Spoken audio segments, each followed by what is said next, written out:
Is Tabby down right now in the UAE? Here's how to check the server status and what to do.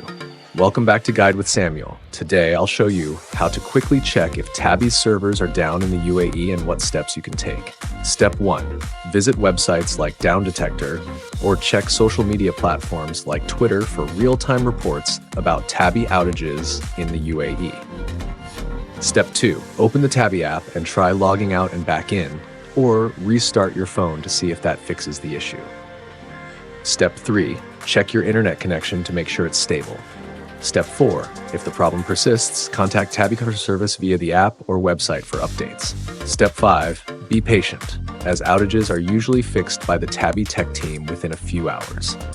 Tip: follow Tabby's official social media accounts to get instant updates on any server issues or maintenance schedules.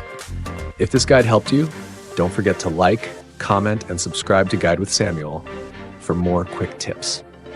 Thanks for watching.